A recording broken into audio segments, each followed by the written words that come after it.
This is a story of how Gold Coast became Ghana.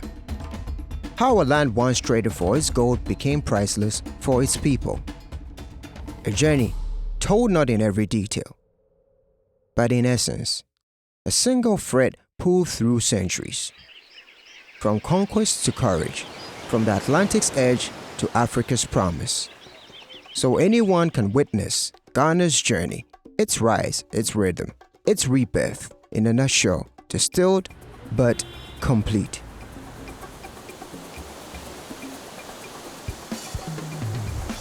I remember standing on the shores of Cape Coast, the sun bowing to the horizon, its last light kissing Elmina's St. George's Castle in the distance. The sea turned into liquid fire, the air thick with memory. And in that gold hush, I felt the weight of centuries through the wind. I realized this land was not just where history happened, it is where history breathes. They called it the Gold Coast, as if the land needed validation from foreign tongues. But this earth glowed long before gold was greed, long before ships came crawling over the seas, like restless questions looking for answers that were never theirs to find. Here, the forest was a cathedral, the drums, scripture, and the people, priests of rhythm. They trade not only in metal, but in meaning. Their wealth shimmered in wisdom of the living, in grace of the gone.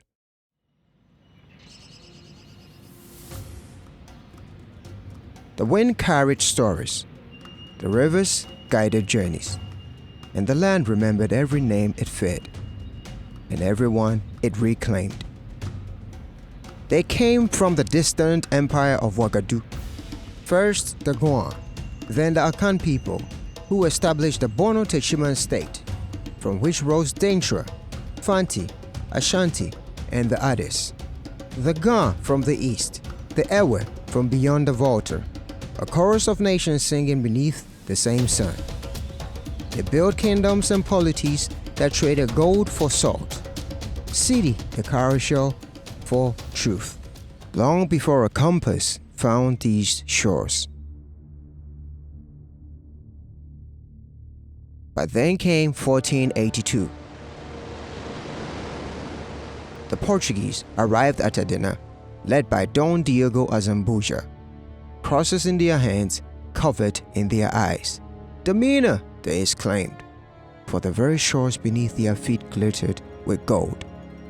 They met Nana Kwame, who reluctantly granted them land for their outpost, and they built castles on the bones of kindness, calling them forts, though they stood more like tombstones. They soon learned this land had its own defenders, silent, invisible, relentless, giving it the infamous name White Man's Grave, a land not only rich in gold, but in lessons of humility. For long before the British learned the language of this soil, a tiny insect spoke a truth they could not see. They thought it was the myths from the dead trees that brought the fever. Never imagined that the true resistor was a mosquito. A creature so small, yet so powerful, it turned the Gold Coast into a hushed warning. So clueless were they that they named the disease malaria, an Italian word meaning bad air. But it was the mosquito that wrote that lesson into history. And so, even as future African leaders will rise to resist, the first quiet and deadliest rebel on this land was a humble insect, reminding an empire of its own mortality. Gold to the Akans was sacred, yes, but it was also story, status, and soul. My name is Jete, Papa Jete, with over 1,000 hours experience in virtual and live tours of Africa's history and culture. I'm here to share what textbooks never could. Welcome to the Qulture Hub, where Q stands for quintessential. I've often wondered, when the first sails appeared over Shama, did the sea fret and warn the shores? From Elmina to Cape Coast, the Atlantic became an accomplice. Other flags followed: Dutch, Danish, British, each carving claim along a shining coast that had already named itself. Trade became traffic, and profit replaced prayer. The real treasure was never beneath the earth. It walked on it. Black and yellow gold became gospel. Gospel became greed, and greed found its profits in chains. But before the tide of conquest, the land already knew the sound of war in the shape of victory. In the heartlands, Okomfo Anokye and Nana Osei Tutu forged the kingdom from ashes and oaths. Between 1699 and 1701, the Asantes and the Dantra clashed. The final battle, Veyase. The ground shook, the skies held its breath.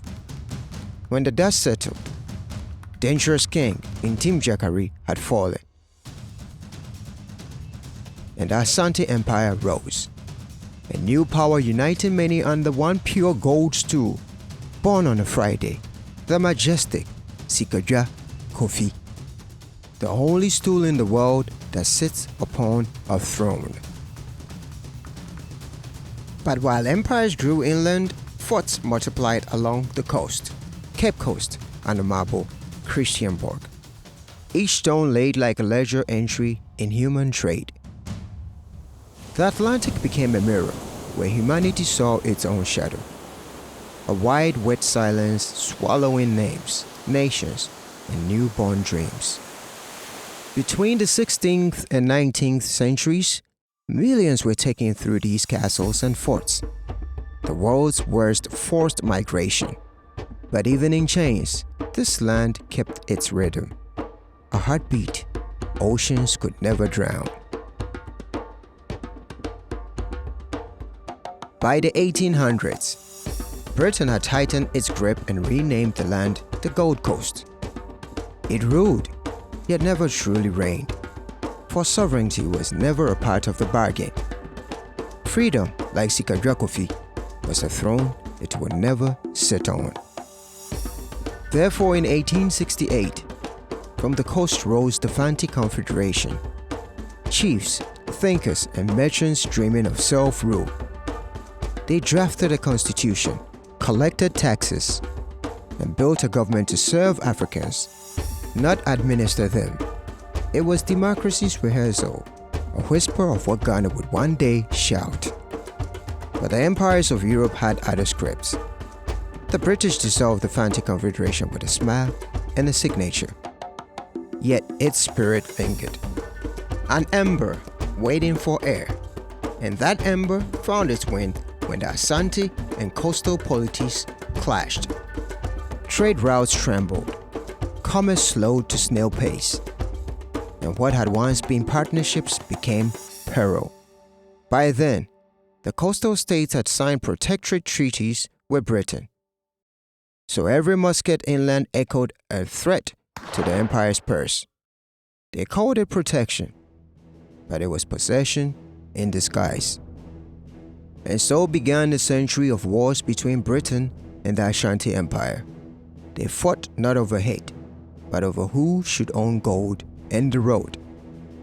1824, Battle of Nsamanku. The Asante delivered a decisive defeat to the British, killed Commander Sir Charles McCarthy. His call kept as warning and memory. Therefore, in 1873, 1896, and 1900, they battled each other. A storm written in smoke and iron, the Asante stood tall through many storms, losing some battles, but never their spirit. But then came Sir Garnet Wolseley's well-organized campaign, when British new and superior firepower mixed with fortune broke Kumasi's defense. But even then, the Empire of the Stool refused to surrender its soul. In the end, they lost the bridge, not for lack of courage, but for facing the world's strongest empire that fought with ink as much as iron. 1896, a British force marched into the Asante capital of Kumasi and ambushed the young and handsome Asantehene Nana Ajaman Prempe I, the Queen Mother, and other key members of the Asante royal elite. They surrendered without a fight, as Nana Prempe sought to prevent unnecessary bloodshed. The royal party was taken prisoner and exiled, cities bombarded, looted, symbols seized.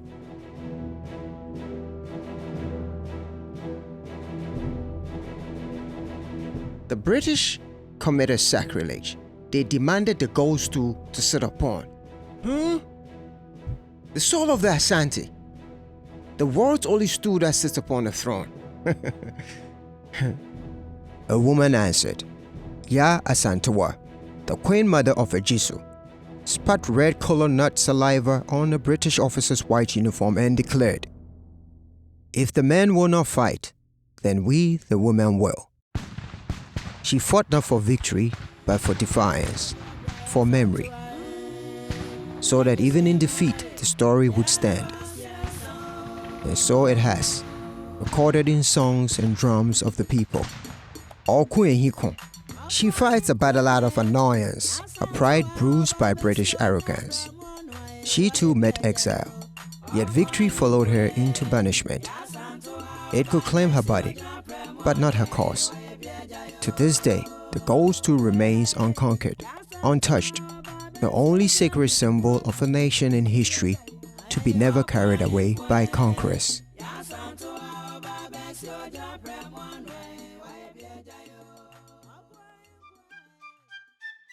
By 1902, Britain tightened its colonial grip, the bridges of resistance broken. And in the midst of this delicate dance of power and persuasion, there stood General Maclean, a British governor known not just for consolidating colonial control, but for earning a kind of wary respect among local leaders. His success lay in understanding the way of the natives, not just imposing his own. He appreciated the customs and walked the fine line between two worlds. In doing so, he left a legacy that shaped the path to British dominance.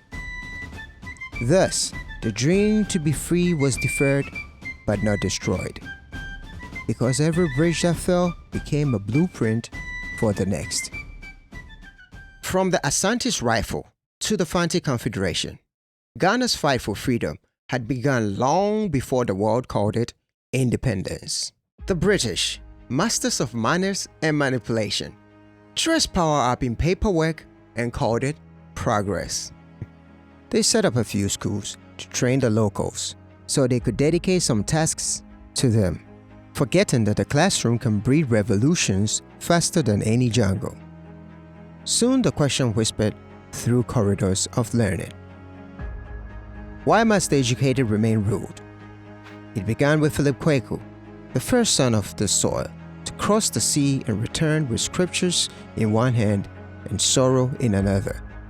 A man torn between faith and fatherland, preaching the gospel while quietly asking, who saves the Savior when he's not home? Therefore Jacob Wilson say, a merchant whose wealth was measured not only in pounds but in principle, financed the vision, one where Africans could speak for Africa. John Mensah Saba, his legal mind as sharp as a sword, wrote Fanti customary law to prove to the British the civilization had already lived here, long before colonization came to name it. Together, they forged the Aborigines Rights Protection Society in 1897, a union of merchants, chiefs, and scholars who refused to watch their ancestors' lands become crown property. They fought the Crown Lands Bill, sent a petition all the way to London, and won a victory inked in courage. Later, men like J.E. Kesley Hayford would carry their defiance forward, writing Ethiopia Unbound, one of Africa's first political novels, turning imagination into insurrection. Dr. James Quajer Aggrey followed, preaching that the surest way to keep a people down is to educate the man and neglect the woman. His words didn't just build schools, they built balance. And Anase Oforiatta I, the royal reformer, walked both worlds, tradition and modern governance, proving that the old and new could share a single heartbeat. And around them stood others whose ink, intellect, and influence shaped the awakening. Men like Henry Van Hine, W.E. Peterson, Kobna Sechi, J.W. de Graaf Johnson, each one lighting a lamp for those who were later to set the nation aflame with the cry, "Freedom now." They were the bridge between custom and constitution, the mind before the march, the whisper before the war cry. They were the quiet architects of awakening, scholars, lawyers, pastors, chiefs, forging the path that would lead to everything that followed. Therefore, in 1947, at Salt Point, Ghana's first political party, the United Gold Coast Convention, UGCC, was born. At its heart stood Pa Grant, the merchant with a vision deep as the ocean he traded across, the man who funded the dream before it had formed. He gathered men of learning and conviction, J.B. Dankwa, Akowaje, Obitabi Lamte, William Oforiatta, and Edward Akufo-Addo, to demand self-government in the shortest possible time. It was a cautious dream, patient, measured, deliberate. But they needed a man who could move the masses. They found him in Kwame Nkrumah, a thinker, orator, a believer, who could translate intellect into movement. At their call, he returned home after 12 years abroad. He became their general secretary, and for a moment, the future felt united. But the air was restless, the people hungrier than the pace of politics, and freedom was not waiting on a silver platter. Therefore, in February 1948, ex-servicemen of the Gold Coast Regiment, veterans of World War II, marched to the castle's gate, their petition, their only weapon. But at the crossroads, they were greeted by bullets. Sergeant Ajete, Corporal Atipo, and Private Odate Lamte fell that day. Their blood splashed against the promise of patience. And in that moment, the colonial calm cracked. The British, desperate to blame someone for the storm, wrongfully arrested and jailed 6 of the loudest voices calling for self-rule. They became the Big Six: J.B. Dankwa, Kwame Nkrumah, Obitabi Lamte, Akwaje, William Oforiatta, and Edward Akufo-Addo. Matters wept. The street spoke. To many, the shortest possible time sounded too long. So Nkrumah listened, not to the executives, but to the crowd. He broke away to form the Convention People's Party, CPP, a movement for the hawker in the sun, not just the man behind the desk. For the rural farmer, not just the businessman in the city. For the mason, not just the politician, for they are all nation builders. Their call was simple: self-government now. They organized boycotts, strikes, positive action. Markets closed, students walked out, fishermen refused to sail. Women hid leaflets in market baskets. The youth secretly discussed plans by kerosene lamps. The streets became classroom of courage. They filled jails with conviction and turned every arrest into a rallying cry. But by 1951, the British thought the chess match was won. They had Nkrumah and all his allies behind bars. But every empire forgets, sometimes a pawn hides the spirit of a king. From his cell, Nkrumah waited. Then came their mistake. They released his ally, Komla Wedema. To the British, just a pawn set free. To the people, a spark. Wedema became the whirlwind, rallying markets, electrifying towns, organizing dreams. And while he moved the streets, Nkrumah plotted from behind bars. He wrote the manifesto, reshuffled candidates, and exploited the fact that the law didn't prevent a jailman from standing for the seat of Accra Central. The timing was so precise. The government had no room to react, no time to sabotage what was already in motion. The nation held its breath. They said it was impossible, but when dawn broke, the unthinkable happened. Nkrumah had won by the largest vote ever recorded. Even the wardens rejoiced, and before the empire could reset the pieces, Nkrumah declared checkmate. The CPP swept the 1951 elections. From prison to power, the rebel rose to lead under the same flag that once confined him. The world watched in awe, but the people, they marched to the rhythm of their own revolution, the drumbeat of destiny that refused to quiet. And as the tide turned, one British figure stood out in unexpected partnership: Sir Charles Arden Clarke. While many British establishments resisted letting go, Arden Clarke recognized the inevitable of Ghana's march to freedom. He worked closely with Nkrumah, and not as a mere colonial governor, but as a bridge to that first step of self-rule. In a way, he became an unlikely ally, helping to turn the key that would open Ghana's new chapter. And then it happened, March 6, 1957. The Gold Coast shed its colonial skin and rose reborn as Ghana.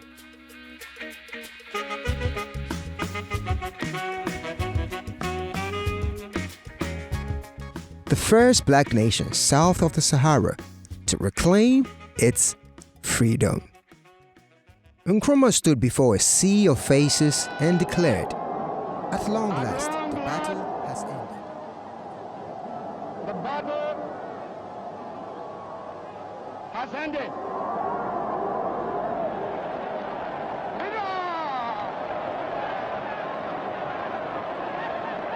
And thus, Ghana, your beloved country, is free forever.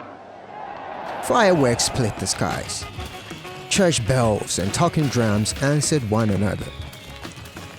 Flags of red, gold, green with a black star fluttered like wings of dawn. From Accra to Kumasi, from Sekandi through Cape Coast to Tamale, the people danced, not for a man, but for meaning itself. And across Africa, the tremor spread in the alleys of Nairobi, in the markets of Lagos, in the deserts of the Sudan. Hope began to declare one name: Ghana. The world called it independence, but for the people, it was something deeper. A return to rhythm, a continent's pulse rediscovered. Under the Black Star, Nkrumah built dreams in concrete. Akosombo Dam to electrify the country and beyond. Tema Harbor to move its commerce. The Volta Aluminum Company. Free education, science scholarships, and Pan-African conferences, like the historic Organization of African Unity, OAU Conference in Accra. In 1965, leaders from across the continent gathered, inspired by Nkrumah's vision of a united Africa. This was more than just diplomacy. It was a bold step towards a continental dream. He called for one Africa, one destiny. But even visionaries need balance sheets. Ambition outpaced economy, and the Cold War blew its cold winds through warm ideals. Every sunrise has its shadow, and independence was young, bold, and easily tempted. Before the storm of 1966, there were whispers in the corridors, footsteps in the dark, plots that failed, assassins caught, bombs on the road. Nkrumah survived them all, each attempt driven by envy, fear, or the invisible hands of foreign powers, uneasy with an Africa that dreamed of standing tall. Therefore, on February 24, 1966, while Nkrumah journeyed to Hanoi, seeking peace for Vietnam, the sound of gunfire echoed through Accra. A coup led by Colonel Kutuka, Major Afrifa, and General Ankara toppled a government once built on faith and fervor. They called it salvation, but to many, it felt like sabotage, a betrayal cloaked as rescue. This was not the will of the people, but the ambition of a few, pushed by outsiders who feared what a united Africa might become. And so Ghana's dawn dimmed. Its builder was exiled, its blueprint interrupted. The dream did not die, it simply went under, waiting for its next breath. In the years that followed, Ghana lived under the rule of the National Liberation Council, led by General Ankara. At first, he promised order and return to civilian rule, but soon, power began to corrode its own promise. Ankara's name became entangled in a corruption scandal. The NLC, already under fire for its heavy hand and slow reforms, found itself cornered by its own shadow. To preserve the council's image and calm the rising discontent, Ankara resigned under pressure and Afrifa became the acting head of state, guiding the nation towards its next transition. By 1969, elections returned. The Second Republic was born. Edward Akufo-Addo, one of the famed Big Six, became the ceremonial president. Beside him stood Dr. Kofi Buzia as prime minister, preaching reform, liberty, and Western-style democracy. But freedom cost, and Ghana's pockets were thin. Policies bit hard, and reforms cut deep. Therefore, as often as before, boots answered ballots upon seized power. Arriving with charisma and catchphrases, he launched Operation Feed Yourself, urging Ghanaians to till their own land and trust their own hands. And for a moment, it worked. Hope grew like corn after rain. But soon, corruption grew faster. Luxury replaced labor. He promoted himself to the rank of general, and slogans stood where solutions should have been. By 1978, Lieutenant General Ekufu replaced Achampon. He spoke of bridges between army and democracy. But the bridge never reached the other side. Then came 1979, the year thunder walked on two legs. A young flight lieutenant named Jerry John Rawlins rose from the barracks like a storm refusing to wait for rain. He called his uprising cleansing, Justice by Fire. The Armed Forces Revolutions Council, AFRC, took control. He promised to purge corruption, and did so in the public squares. Some called it justice, others called it vengeance. But when the flames dimmed, he did something few expected. He handed power back to a civilian, Dr. Hila Liman, and slipped back into the shadows. But the story repeated itself. By December 1981, Ghana's economy was bleeding, and faith in leadership had thinned. Rawlins returned, no longer a visitor, but a ruler. He formed the Provincial National Defense Council, PNDC, and promised discipline, equity, and a new order built for the people by the people. Factories reopened, markets steadied. But the descent was dangerous, and fear became the price of peace. Yet from the iron grip came an unexpected gift. Rawlins embraced economic reforms through IMF programs, the same system that once scorned him. And in that paradox, Ghana found its stride again. Not through comfort, but through correction. The nation was being reforged, hard, hot, and ready for rebirth. By 1992, the drums changed beat. The Fourth Republic was born.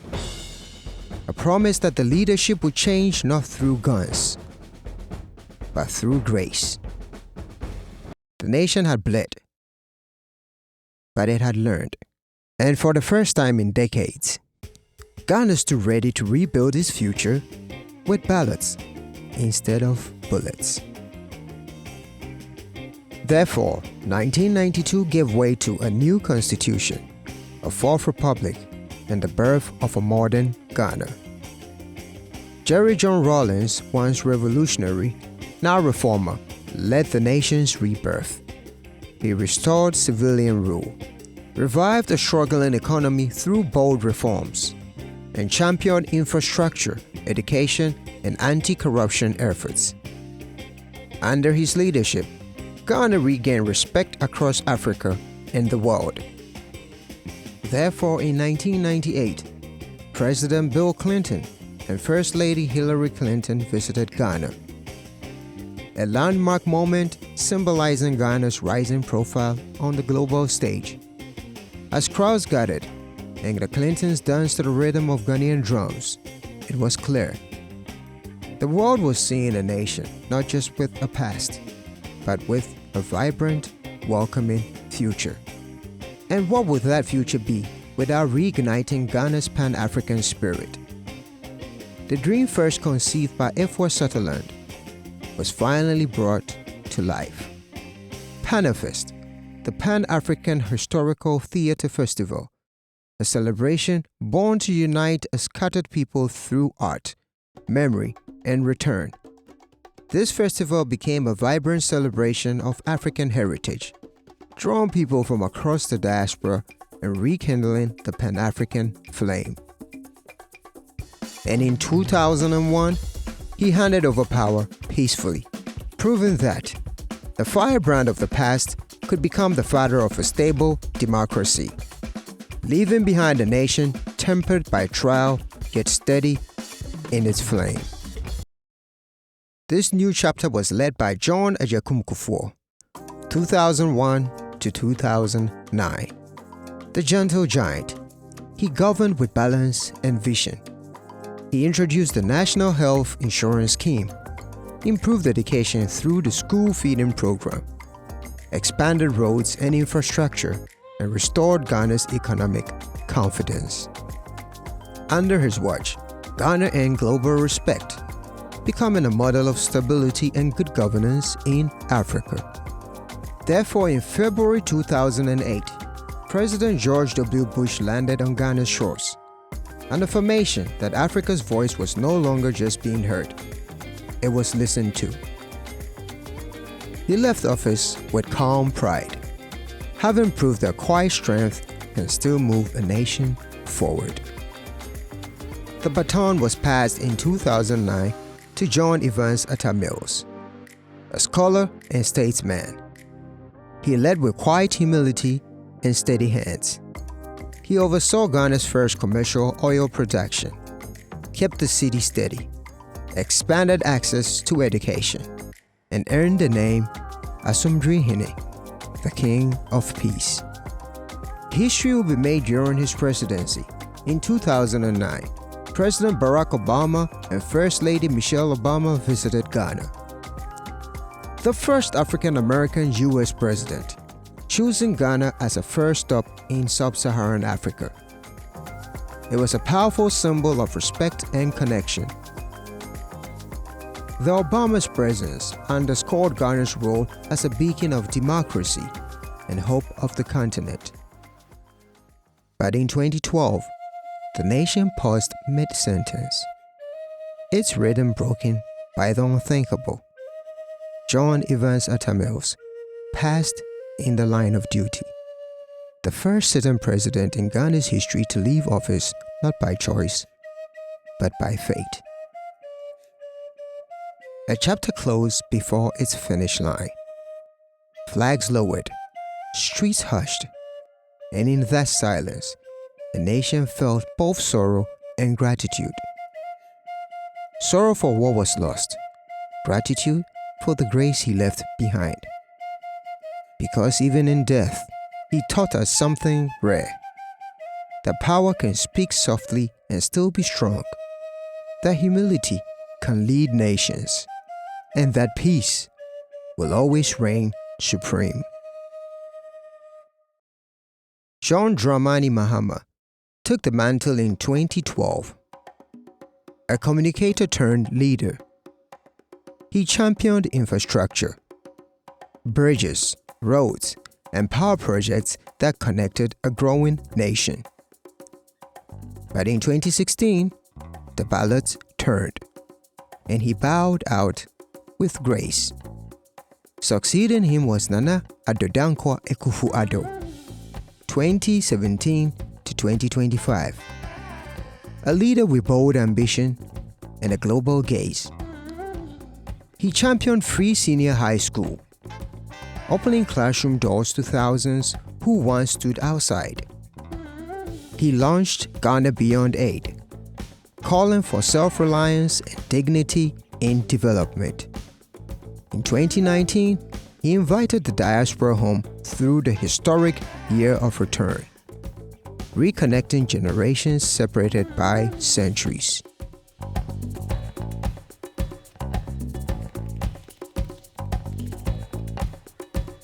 But in 2025, the story takes an unexpected turn. Like a scene from Destiny's own script, John Dramani Mahama stepped back into the frame. He had led before, served his term, faced defeat, and bowed out with grace. But history, like cinema, loves a great comeback story. Therefore, when the curtains rose again, the people called his name. And this time, Destiny didn't just turn the page. It added a new harmony. For beside him stood Jane Nana Opoku-Agyeman, Ghana's first female vice president. A reminder that this nation's story is still being written. And that progress, like rhythm, keeps finding new instruments to play its song. He returned not as a rival, but as a reminder that in Ghana, leadership is not a throne to keep, but a season to serve when the nation's rhythms demands your verse. He scraped burdensome levies, reclaimed gold revenues, tightened public accountability, and recentered governance on ordinary lives. In his return, there is poetry. A leader who tasted defeat, walked away, then was needed again. Because in Ghana, power is not possession, it's a pulse. And through every change of hands, the melody remains.